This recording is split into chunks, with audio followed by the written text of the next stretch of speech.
धन्यवाद अध्यक्ष महोदय। हमारे नेता लीडर ऑफ अपोजिशन आदरणीय चौधरी भूपेंद्र सिंह हुड्डा जी ने under rule 66 Haryana rules and procedure के तहत एक एडजर्नमेंट मोशन मूव किया है। अध्यक्ष महोदय, आपका धन्यवाद करते हैं कि आपने इस एडजर्नमेंट मोशन को एक्सेप्ट किया। बहुत ही गंभीर विषय है और मैं उम्मीद करूंगी कि ये सदन भी इस गंभीर विषय को बहुत ही गंभीरता के साथ ले। हम नहीं चाहते कि इस मुद्दे पर कोई बहुत ज्यादा राजनीति हो। युवाओं के भविष्य से जुड़ा हुआ ये मुद्दा है और जो अभी रेजोल्यूशन मूव किया गया है उसमें पूरी तरह से स्पष्ट किया गया है कि हमारा एडजर्नमेंट मोशन जो मूव हुआ है उसमें बहुत ही स्पष्ट तरीके से बताया गया है अध्यक्ष महोदय कि हमारे हरियाणा का युवा इस समय कितना परेशान है। जो हमारा युवा पढ़ा लिखा युवा है, हमारा युवा human resource of the state है, human resource of the country है। आज वो धरना प्रदर्शन कर रहा है अपनी मांगों को लेकर। मैं उम्मीद करूंगी कि आज जो हमारा एडजर्नमेंट मोशन एचपीएससी और एसएससी की भर्ती को लेकर जो एक प्रश्न चिन्ह लगा है उसमें जो आया है सरकार उसको गंभीरता से लेने का काम करे, क्योंकि आज हमारा पढ़ा लिखा युवा जो नेट क्वालिफाइड है, नेशनल एलिजिबिलिटी टेस्ट जिसने यूजीसी के तहत पास किया है, जो कि जेआरएफ है, जूनियर रिसर्च स्कॉलरशिप जिसको मिली है, जो यूनिवर्सिटी का गोल्ड मेडलिस्ट है, जो यूनिवर्सिटी का टॉपर है, यूजीसी के माध्यम से हर पेपर क्वालिफाई कर रहा है। अध्यक्ष महोदय, क्या कारण है कि एचपीएससी ने इस तरह के रूल और कानून बना दिए कि हमारे इन युवाओं को आज अब 35% पास मार्क्स भी देने का काम नहीं कर रहे हैं? ये बहुत ही बड़ा चिंता का विषय है। यही कारण है हमारे प्रदेश का युवा डंकी के माध्यम से, इलीगल माध्यम से राज्य छोड़कर दूसरे देश और दूसरे प्रदेशों में पलायन करने का कार्य कर रहा है। और ये बहुत बड़ा एक चिंता का विषय है। अगर हम युवाओं को अगर मेरिट के आधार पर भी भर्ती नहीं दे पाएंगे तो उससे ब्रेन ड्रेन होगा, क्राइम बढ़ेगा, हमारा युवा जो है वो ड्रग्स की ओर जाएगा। अध्यक्ष महोदय, आपके माध्यम से मैं चाहती हूं जो एक एडजर्नमेंट मोशन हमने मूव किया है इस पर कि हमारे इन युवाओं की काबिलियत का हम लोग इनोवेशन में फायदा लगाएं, ना कि उनको इस ओर धकेलने का काम करें। एचपीएससी की ओर से एक न्यू रिक्रूटमेंट प्रोसेस अडॉप्ट किया गया जिसमें यह कहा गया कि HPSC has introduced a new recruitment process which will be conducted in 3 phases: screening, subjective knowledge test and the final interview. At every step HPSC set a threshold of 25% for screening. It means 4 times of the advertisement post will be selected for the next step, but for these 4 times will be out of those who will be get at least 25% in the screening. After this stage, candidate will sit for the main exam. At this stage, candidate has to secure 35% marks to go to the next stage, that is the interview. The criteria of 35% marks यही बड़ा hindrance है हमारे हरियाणा के युवाओं की नौकरी के लिए। अध्यक्ष महोदय, जो बच्चा NET JRF PhD gold medalist university का टॉपर, क्या कारण है कि एचपीएससी के एग्जाम में उसको 35% मार्क्स नहीं मिल रहे हैं? हमारे युवाओं की काबिलियत पर प्रश्न चिन्ह लग रहा है, यूनिवर्सिटीज की काबिलियत पर प्रश्न चिन्ह लग रहा है, कॉलेजेस की काबिलियत पर प्रश्न चिन्ह लग रहा है। क्या कारण है? हमारे बच्चे आईएएस टॉप कर रहे हैं, यूजीसी में टॉप कर रहे हैं, हरियाणा की एचपीएससी में और एसएससी में वो फेल हो रहे हैं। क्या कारण है? हमारा हरियाणा पब्लिक सर्विस कमीशन जो कि एक सिलेक्शन बोर्ड है वो एक रिजेक्शन बोर्ड की तरह कार्य कर रहा है। आज हमारा युवा जब अपने लिए आवाज उठाने का काम करता है तो लाठियों के साथ, पानी की बौछारों के साथ उनका स्वागत किया जाता है। हमारे सांसद महोदय, विधायक सभी ने उसका समर्थन करने का काम किया। अध्यक्ष महोदय, मैं इसमें कहना चाहूंगी कि क्या कारण है? हरियाणा के युवा क्या काबिल नहीं है जो आप बाहर की भर्तियां ज्यादातर करने का काम कर रहे हैं? एचपीएससी के द्वारा विशेष तौर से मैं बात करूंगी असिस्टेंट प्रोफेसर को लेकर। उसमें असिस्टेंट प्रोफेसर इंग्लिश में कुल 613 पद थे, केवल 151 बच्चों को पास किया गया, 462 जो हैं वो खाली छोड़ दिए गए। असिस्टेंट प्रोफेसर डिफेंस स्टडीज में 23 पद थे, 7 को पास किया, 16 खाली छोड़ दिए गए। असिस्टेंट प्रोफेसर इकोनॉमिक्स 43 पद थे, 24 पास हुए, 19 खाली छोड़ दिए। फिजिकल एजुकेशन 126, 37 छोड़ दीजिए। फिजिक्स में केवल आपने 410 से केवल 100 पास किए, 310 खाली छोड़ दिए। फिजिकल एजुकेशन, हरियाणा तो स्पोर्ट्स में नंबर 1 का राज्य है, उसमें भी आपने जो है खाली छोड़ दिए। ये क्या कारण है?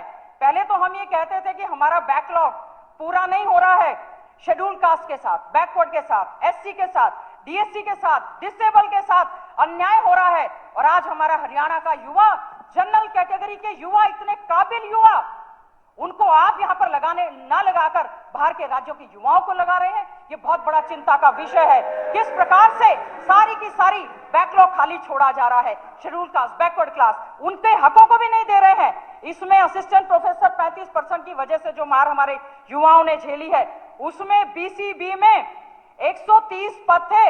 माननीय मंत्री जी, 130 पद थे, केवल पास ही 46 किए। बीसीए में 298 पद थे, पास सिर्फ 47 किए गए। एससी में 192 पद थे, पास सिर्फ 23 के पास। अभी तो इंटरव्यू के बाद सिलेक्शन होना बाकी है। डीएससी में 200 पद थे, एससी कर दिया, डीएससी कर दिया। अच्छा है, हक दें उनको। एससी के 192, डीएससी के 200, पास हुए 6, सेलेक्ट कितने होंगे, 1 या 2? ईडब्ल्यूएस के 196 पद थे, पास हुए सिर्फ 44। क्या कारण है? क्या हमारा युवा इतना काबिल नहीं है? क्यों आप खाली छोड़ना चाहते हैं? और मैं बताऊंगी क्यों हम खाली छोड़ना चाहते हैं। हम सीधे सवाल पूछना चाहते हैं। इस प्रकार से एचपीएससी से आप क्राइटेरिया फिक्स करके बच्चों को बाहर रखने का जो काम कर रहे हैं, बहुत बड़ा एक चिंता का विषय है। राइट टू एजुकेशन एक्ट की बात करते हैं हम लोग, नेशनल एजुकेशन, हम लोग एनईपी की बात करते हैं, अच्छी शिक्षा देने की बात कर रहे हैं, और बच्चों को हम रोजगार देने का जो है काम नहीं करते। हमारे अध्यक्ष महोदय, असिस्टेंट प्रोफेसर पॉलिटेक्निक में, पॉलिटिकल साइंस में 18 में से 11 बाहर के, एसडीओ इलेक्ट्रॉनिक्स में 80 में से 78 बाहर के, एसडीओ इलेक्ट्रिकल 99 में से 77 बाहर के, लेक्चरर ग्रुप में 157 में से 103 बाहर के, एग्जीक्यूटिव में 3 में से 1 बाहर का। हमारे हरियाणा का युवा कहां जाएगा? कहां जाएगा हमारा जो युवा है पढ़ा लिखा, अध्यक्ष महोदय, वो कहां जाएगा? ये बहुत बड़ा चिंता का विषय है। क्या कारण है हमें रेगुलर नौकरियां नहीं दे रहे? माननीय मुख्यमंत्री जी, हमारे सदन के नेता यहां पर उपस्थित नहीं है। एचकेआरएम, क्या कारण है? पढ़े लिखे युवाओं को आप फुल सैलरी देकर उनको भर्ती नहीं करने का काम कर रहे हैं। कुल हमारी एग्जीक्यूटिव की जो भर्तियां आई, उसमें से अध्यक्ष महोदय 100 पद थे, 61 खाली पड़े हैं। एडीओ एग्रीकल्चर की खुद पद थे 650 भरे, 550 खाली पड़े हैं। पीजीटी म्यूजिक कुल पद थे 80, 25 भरे, 55 खाली पड़े हैं। पीजीटी पॉलिटिकल साइंस 287, 192 भरे, 95 खाली हैं। कंप्यूटर इंजीनियरिंग 44 भरे, उसमें से 10 खाली पड़े हैं। ये सभी स्थिति सभी विभागों पर है। क्या कारण है? एमपीएसडब्ल्यू की भर्ती हमारी 8 साल से पड़ी है, जेबीटी की भर्ती हम लोग कर नहीं रहे हैं। और अध्यक्ष महोदय, मैं जरूर कहना चाहती हूं, हमारे बहुत सारे युवा, जुडिशरी की हमारी अध्यक्ष महोदय, एचसीएस जुडिशरी के हमारे एग्जाम निकले, उसमें हमारे युवाओं ने पास किया, लेकिन क्योंकि बीसी सर्टिफिकेट पर एक प्रश्न चिन्ह लगा, उन्होंने बार बार मुख्यमंत्री जी से, वो बताते हैं हमारी 60 बार तो मुख्यमंत्री निवास पर एंट्री होकर मुख्यमंत्री जी से बात हुई है। उम्मीद करते थे बैकवर्ड समाज से एक हमारा माननीय मुख्यमंत्री आए हैं, शेड्यूल कास्ट, बैकवर्ड क्लास, गरीब का वो ध्यान रखेंगे, लेकिन उन्होंने युवाओं के हकों पर कुल्हाड़ी चलाने का काम किया है। अध्यक्ष महोदय, हमारे एचसीएस जुडिशरी में 5 ऐसे बच्चे हैं जो क्वालिफाइड कर चुके हैं, लेकिन उनके जो बीसी सर्टिफिकेट है उसको वेरीफाई नहीं कर रहे हैं, और इस वजह से वो बच्चे जो हैं आगे वो जा नहीं पा रहे हैं। और इसी प्रकार से हमारे एएमओ आपने लगाए थे, एएमओस की जो भर्ती हुई उसमें उनका बीसी सर्टिफिकेट का इश्यू आ गया, करीबन 84 बच्चे। अध्यक्ष महोदय, वो लोग कोर्ट चले गए, कोर्ट ने उनके हक में फैसला दे दिया कि आप इनके जो पुराने बीसी सर्टिफिकेट्स बने हुए हैं उनकी बिना पर इनको ज्वाइन करने का काम करें। लेकिन अध्यक्ष महोदय, सरकार इनके खिलाफ कोर्ट चली गई, नहीं ज्वाइन करवा रहे। क्या कारण है? शेड्यूल कास्ट, बैकवर्ड क्लास का मेज थपथपाते हैं, लेकिन उनको नौकरी आपने देने का काम नहीं किया। आज के समय में 351 पीजीटी जिनके सर्टिफिकेट की कैटेगरी की वजह से रिजल्ट आए पड़े हैं, रिजल्ट की कॉपीज अध्यक्ष महोदय हमारे पास है, लेकिन आप उनको जो है वो ज्वाइनिंग देने का काम नहीं कर रहे हैं। तो मेरिट के आधार पर करने वाले युवाओं को भी, और फिर से यह रिप्रेजेंटेशन एक दिया गया कि अगर आपको वेरीफाई करना है, फैमिली आईडी में आपकी कास्ट है, और इन युवाओं ने जो मेंस क्लियर करने के बाद एचपीएससी में ये बात कहने का काम किया, बार बार हरियाणा पब्लिक सर्विस कमीशन इन पढ़े लिखे युवाओं के खिलाफ कोर्ट चला जाता है और सरकार उनके पक्ष में नहीं खड़ा होती। हमारा एजी ऑफिस क्या कर रहा है? क्या कर रहा है एजी ऑफिस में? एडवोकेट जनरल और इतने सारे additional advocate, deputy advocate general की जो फौज है, क्यों हमारे हरियाणा के युवाओं के हक की रक्षा करने का काम वो क्यों नहीं करते हैं? कोर्ट ने कहा कि आप इनको ज्वाइन करवा लें, इनके सर्टिफिकेट्स को बाद में वेरीफाई कर लें, लेकिन नहीं, उनको ज्वाइन करवाने का काम नहीं किया। और अध्यक्ष महोदय, इस प्रकार से केवल 5 मिनट में मैं अपनी वाणी को, ये पूरी लिस्ट है एमओस की सिलेक्शन की, और केवल इसलिए सरकार ने, एचपीएससी ने रोक रखी है कि उनके सर्टिफिकेट वेरीफाई नहीं हुए। तो सर्टिफिकेट बनाएगा कौन और वेरीफाई कराएगा कौन? ये बहुत बड़ा एक चिंता का विषय है। अध्यक्ष महोदय, मैं केवल एक बात और कहना चाहती हूं, हमारे इसमें हमने ये कहा है कि हम बाहर के युवाओं को लगा रहे हैं, हमारे बच्चे, बताया जा रहा है कि एसपीएससी के चेयरमैन ने कहा हरियाणा के बच्चे काबिल नहीं है। हरियाणा के बच्चे बहुत काबिल हैं, वो गुजरात में जाकर टॉप करते हैं, बिहार में हर जगह जाकर टॉप करते हैं। हरियाणा के बच्चों के मेरिटोरियस होने पर कोई प्रश्न चिन्ह नहीं लगा सकता। आज के समय में चाहे खेल की बात हो, चाहे खेलों की बात हो, खिलाड़ियों की बात हो, शिक्षा की बात हो, हमारे हरियाणा के बच्चों ने हमेशा हरियाणा प्रदेश के नाम को रोशन करने का काम किया है। और अध्यक्ष महोदय, ये क्यों भर्तियां नहीं कर रही हैं? क्यों, क्या कारण है कि आज के समय में जो हमारे रिसर्च स्कॉलर्स हैं, बीच में नहीं, तेजपाल जी, अध्यक्ष महोदय, ये किसी इंडिविजुअल की जिम्मेवारी नहीं है जवाब देना, आप प्लीज बैठिए। जी, धन्यवाद अध्यक्ष महोदय। अध्यक्ष महोदय, क्या कारण है कि हरियाणा के बच्चों को आप जब असिस्टेंट प्रोफेसर की या कोई और नौकरी आती है, आप कहते हैं कि आप इनएलिजिबल हैं, आप एनएफएस हैं, नॉन फाउंड सुटेबल आप कह देते हैं, और उसके बाद Maharshi Dayanand university Rohtak PhD holders को बुला रही है लेक्चरर बेसिस के लिए, और कितने पैसे में? 600 रुपया पर आवर, 300 रुपया पर आवर पढ़ाने के लिए 20,000 की तनख्वाह पर। क्या कारण है कि आप सरकारी नौकरी देकर उनको जो 1-2 लाख उनकी सैलरी बनती है, आप उनको देने का काम क्यों नहीं कर रहे हैं? अगर वो सुटेबल नहीं होते तो यूनिवर्सिटी उन्हीं पीएचडी स्कॉलर्स को, उन्हीं जेआरएफ गोल्ड मेडलिस्ट को क्यों अपने यहां ऑफर के लिए लेटर देने का काम करती? अध्यक्ष महोदय, कुरुक्षेत्र यूनिवर्सिटी करनाल की ओर से डाला गया, करनाल में राजकीय महाविद्यालय हेतु पीएचडी रिसर्च स्कॉलर भेजने बारे एक पत्र जारी किया जाता है कि जो बच्चे पीएचडी हैं, जो जेआरएफ हैं, और वो चाहते हैं कि वो हमारे कॉलेजेस में आके बच्चों को पढ़ाएं।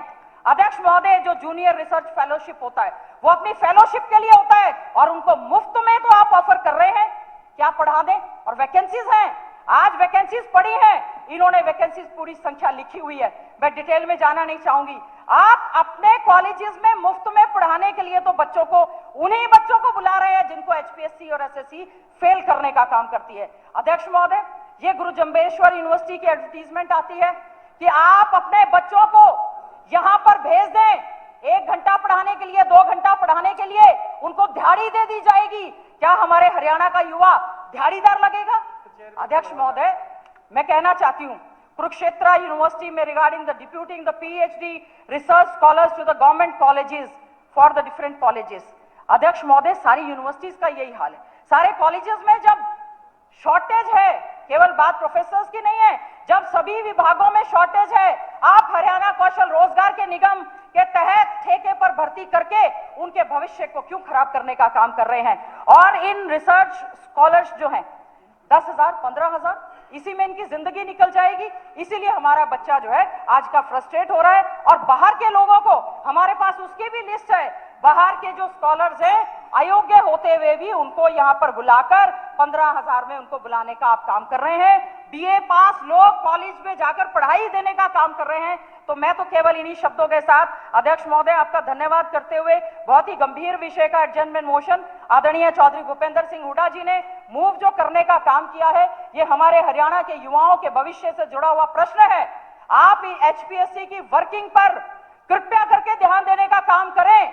बहुत से लोग कहते हैं पर्ची खर्ची नहीं चल रही है, अटैची की अटैची एचपीएससी के दफ्तर में पकड़ी जा रही है, एचपीएससी के दफ्तर में अटैची की अटैची पकड़ी जा रही है, और इन बच्चों से पैसे लेकर इनको दिहाड़ी पर रखा जा रहा है। मैं यही अनुरोध करूंगी, इसकी गंभीरता को देखते हुए, इस मुद्दे की गंभीरता को देखते हुए हमारे हरियाणा प्रदेश के युवाओं के साथ आप अन्याय ना करते हुए जो वैकेंसीज हैं उनको रेगुलर तरीके से भरने का काम करें, युवाओं को अपनी उड़ान भरने दें, उनको अपने सपने सच करने दें और हरियाणा का नाम उनको जो है अच्छे ढंग से रोशन करने दें और हमारे इन युवाओं के मानव संसाधन, human resource of the state का प्रॉपर यूटिलाइजेशन करें, नहीं तो इसी प्रकार से क्राइम और ड्रग्स में हमारा युवा चला जाएगा। इन्हीं शब्दों के साथ अध्यक्ष महोदय आपका धन्यवाद करती हूं और पूरी तरह से आदरणीय चौधरी भूपेंद्र सिंह हुड्डा जी ने जो एडजर्नमेंट मोशन अंडर रूल 66 लेकर आए उसके समर्थन में पूरी तरह से मैं कहती हूं बहुत बहुत धन्यवाद।